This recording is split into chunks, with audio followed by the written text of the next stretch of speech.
Hi friends, welcome to Aarthi's kitchen and vlogs. ഇന്ന് നമ്മൾ തയ്യാറാക്കാൻ പോകുന്നത് നേന്ത്രക്കായ മെഴുക്കുരട്ടിയാണ്. ഇതിനെ ഏത്തങ്കായ മെഴുക്കുരട്ടി എന്നും പറയും. എങ്ങനെയാണ് ഉണ്ടാക്കാൻ പോകുന്നതെന്ന് നമുക്ക് നോക്കാം. വീഡിയോയിലോട്ടൊന്ന് പോകാം. 2 നേന്ത്രക്കായാണ് എടുത്തിട്ടുള്ളത്. ഇതിനെ ഏത്തങ്കായ എന്നും പറയും. ഇതിൻ്റെ തൊലിയൊക്കെ കളഞ്ഞ് കട്ട് ചെയ്ത് എടുത്തിട്ട് വരാം.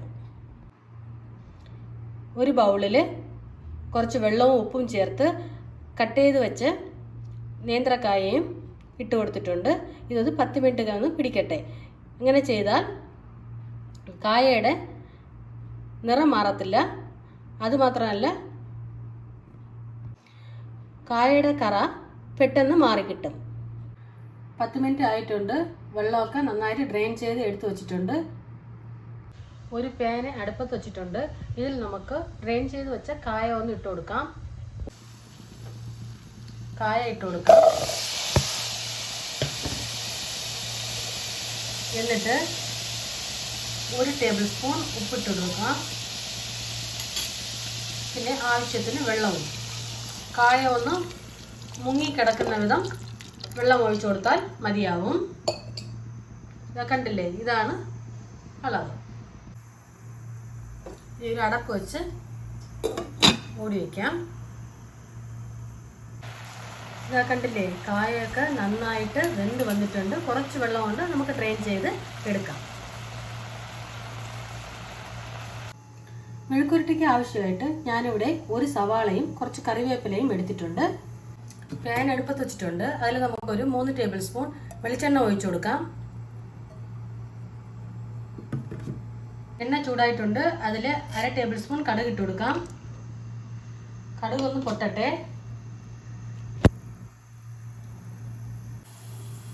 2 ഉണക്കമുളകും ഇട്ട് കൊടുത്തിട്ടുണ്ട്. പിന്നെ നമുക്ക് ഇതിൽ സവാള ഇട്ട് കൊടുക്കാം. എടുത്തു വച്ചിരുന്ന സവാളയും കരിവേപ്പിലയും ഇട്ട് കൊടുക്കാം.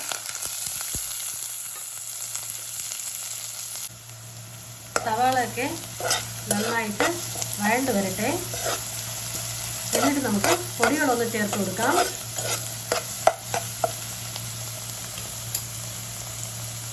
ഇതിലോട്ട് നമുക്ക് പൊടികൾ ചേർത്ത് കൊടുക്കാം. 1/4 ടേബിൾ സ്പൂൺ മഞ്ഞൾപ്പൊടി, 1 ടേബിൾ സ്പൂൺ മുളക് പൊടി. ഇത് കാശ്മീരി മുളക് പൊടിയല്ല, സാധാരണ മുളക് പൊടിയാണ്. കാശ്മീരി മുളക് പൊടിയാണെങ്കിൽ 1.5 സ്പൂൺ വരെ ഇടാവുന്നതാണ്. എന്നിട്ട് നമുക്ക് നന്നായിട്ടൊന്ന് ഇളക്കി കൊടുക്കാം. ഈ പൊടിയുടെ പച്ച മണമൊക്കെ മാറുന്നവരെ നന്നായിട്ട് ഇളക്കി കൊടുക്കാം.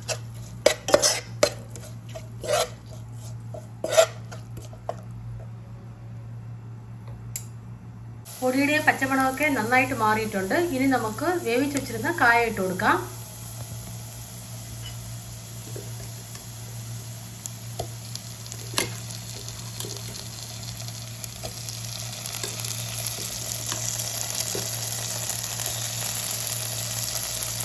കണ്ടില്ലേ, കായ മുഴുവനും ചേർത്ത് കൊടുത്തിട്ടുണ്ട്. നമുക്ക് നന്നായിട്ടൊന്ന് ഇളക്കി കൊടുക്കാം.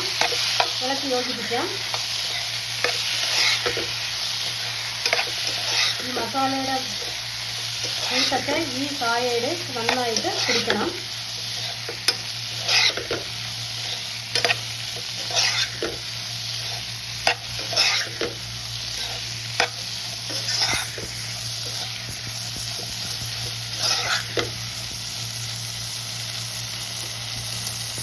ഈ പൊടികളൊക്കെ നന്നായിട്ട് കായയിൽ പിടിച്ചിട്ടുണ്ട്. ഈ സമയത്ത് നമുക്ക് കുറച്ച് കറിവേപ്പില ഇട്ട് കൊടുക്കാം. നല്ലൊരു ടേസ്റ്റാണ്, നല്ലൊരു മണവും വരുന്നുണ്ട്. എന്നിട്ടൊന്ന് ഇളക്കി കൊടുക്കാം.